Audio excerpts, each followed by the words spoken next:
현재 온라인상에서 한국의 영수증이 공유되면서 큰 관심을 불러일으키고 있는 상황입니다.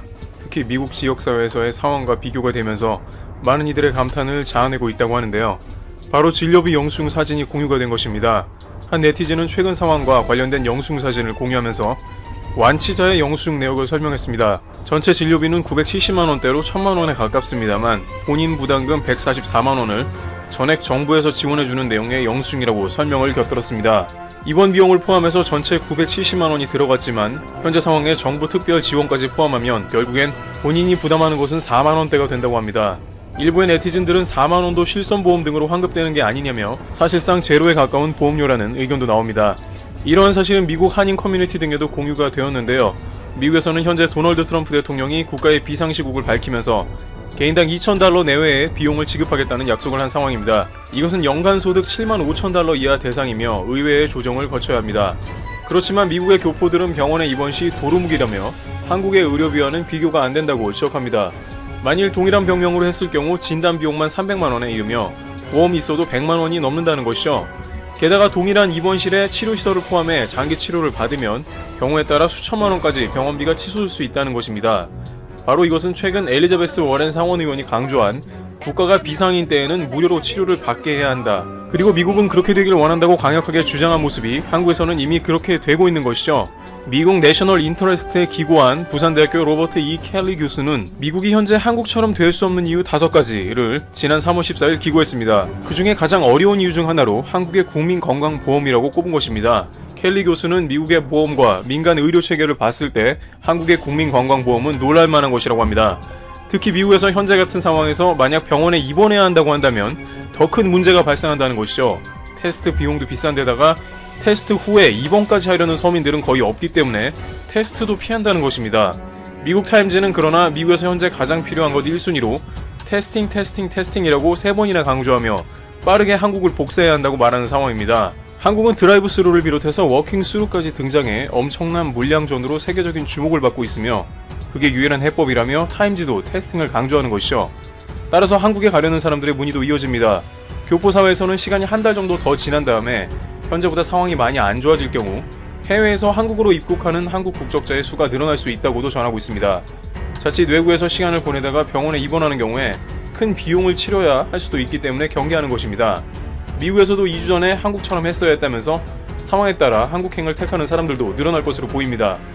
한국에서도 현재 이 영수증을 보면서 많은 이들이 감탄을 자아내고 있습니다. 어려운 상황이지만 국가가 치료를 보장해주고 있으니 굉장히 안심이 된다는 것입니다.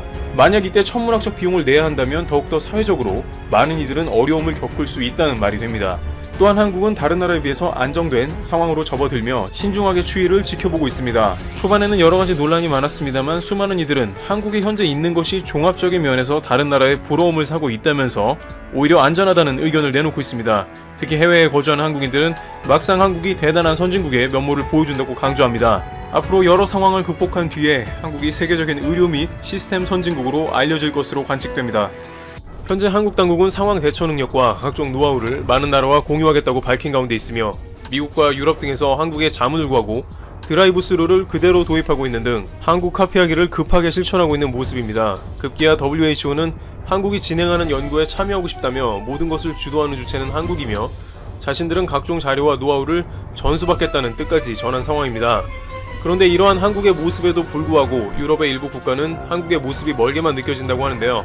한마디로 이들 국가는 한국처럼 대응하는 것이 사실상 불가능하다고 파악했다는 것입니다. 북유럽의 복지국가로 알려진 스웨덴의 경우에는 사실상 한국이 하는 일은 엄두가 안 난다며 포기해버렸습니다.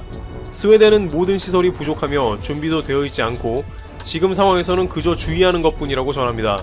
그러면서 자신들은 세계적인 통계에서도 빠지고 관련 발표도 안 하겠다는 의견을 공식적으로 전했습니다.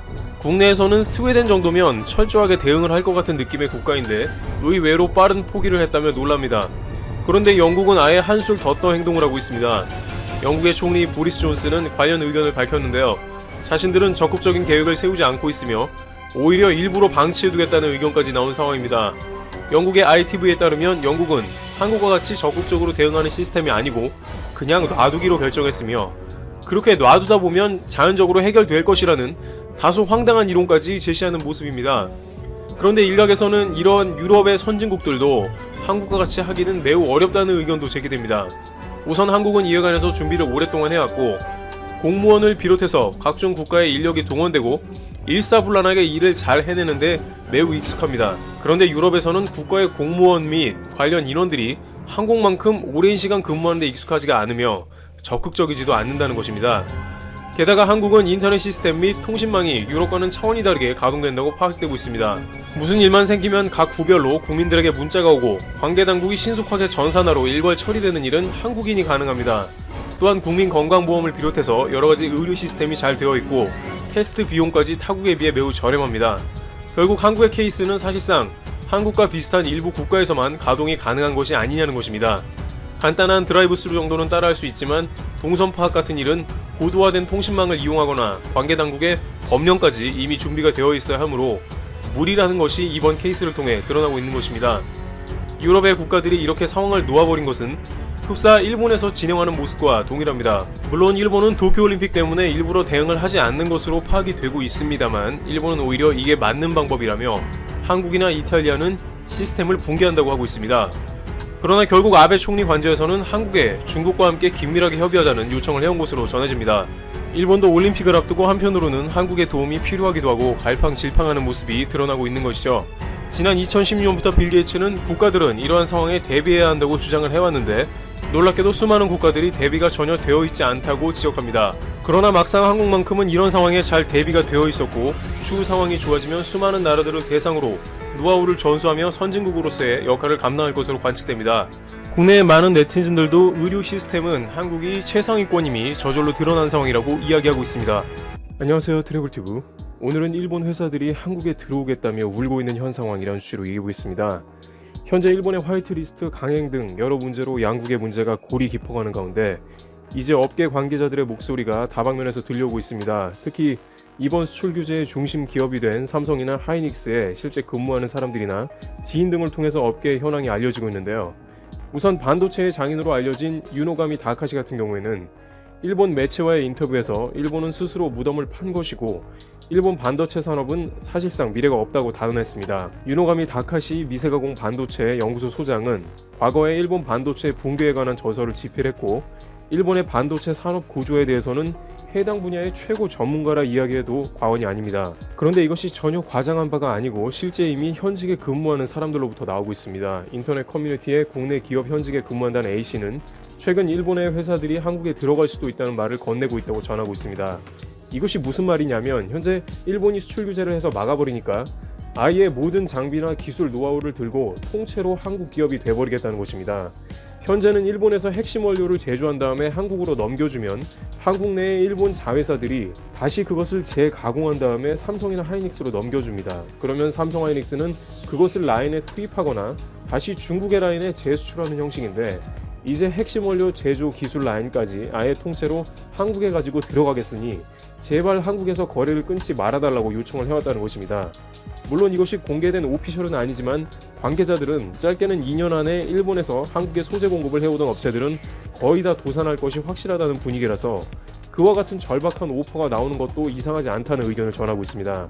당장 일본 유수의 반도체 제조업체들은 일본 정부의 이와 같은 카미카제식 공격에 분노를 느끼는 것을 넘어서 어떻게든 파산만은 피해야 한다며 삼성과 하이닉스의 관계자들에게 지속적인 미팅을 요청한다는 입장입니다. 그러나 이러한 움직임에도 결국 일본 정부의 입김에 의해 특허 관련 소송 혹은 국가적 소송에 휘말릴 수도 있습니다.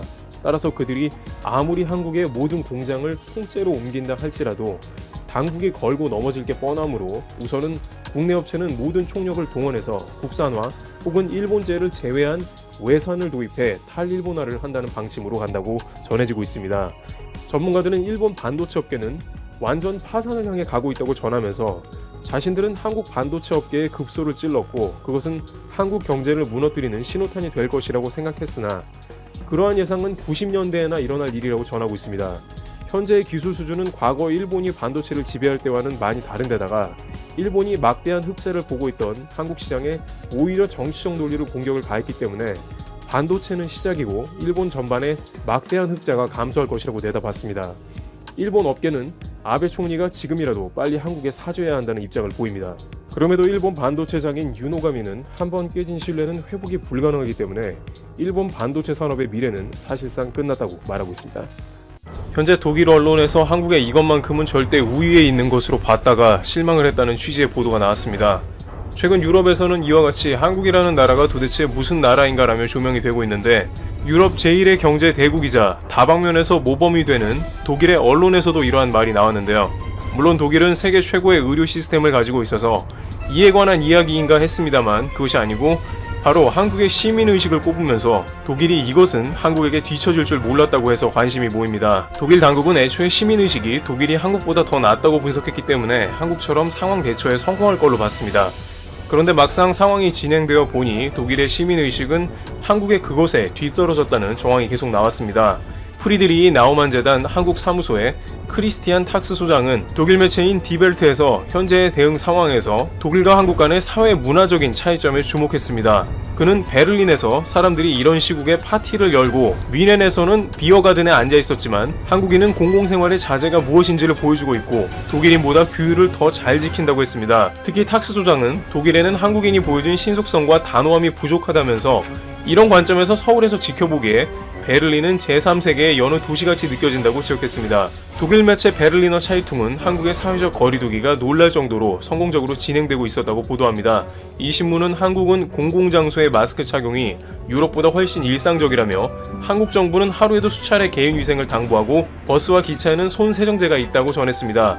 그러나 독일에서는 금지 조치가 내려졌음에도 운영이 금지된 클럽 대신 공원이나 집에 모여 춤을 추고 술을 마시는 파티가 사회적으로 논란이 된 상황이라는 것입니다. 이와 같이 독일에서는 한국처럼 시민협조가 전혀 안 된다는 것이죠. 계속해서 이 신문은 한국은 중국과 달리 독일 같은 민주주의 국가이며 지금까지 외출 금지를 한 번도 취하지 않았어도 문제가 전혀 없었는데, 반면 독일은 사람들이 말을 안 듣자 결국 사람들끼리 접촉 금지 명령까지 나왔지만 헤매고 있는 상황이라면서 한국과 시민의식에서 크게 차이가 난다는 점을 강조하고 있었습니다.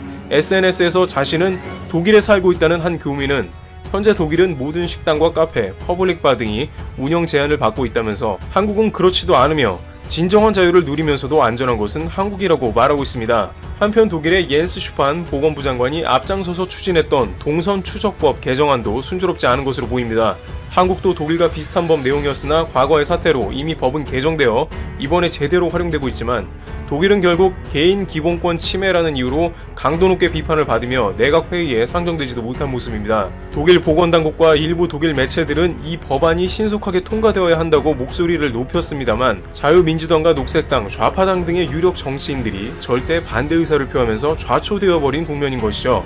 독일 온라인 매체 슈피겔은 세계는 한국으로부터 무엇을 배워야 할까라는 기고를 통해서 전문가의 말을 인용하여 완벽한 모범인 한국을 따르는 것이 쉬운 일이 아님을 보도하고 있습니다. 이와 같이 유럽 최강의 국가 독일조차 한국에 대해서 심층적으로 조명하면서 한국의 국격이 연일 올라가고 있다는 소식이 들려오고 있습니다. 한편 일본은 독일에게 노하우를 전수받겠다는 발표를 외무성해서 다소 의아하다는 평을 받고 있습니다. 독일은 연일 한국에 대해 조명하며 한국 당국이 완벽한 모범이라고 하고 있는데, 바로 옆에 가까운 한국을 두고 저 멀리 유럽의 독일을 벤치마킹하는 것은 자존심상 한국에 연락할 수 없었던 게 아니냐는 추측도 나오는 것이죠. 그러나 일본의 노벨 의학상을 수상한 신야 교수는 바로 옆 한국의 모델이 가장 훌륭하니 당장 한국에서 관련 자료를 전수받아 일본에 적용해야 한다고 목소리를 높입니다. 그러나 일본이 그렇게 할지는 미지수인 상황인 것 같습니다. 트러블 튜브 여기서 마치겠습니다.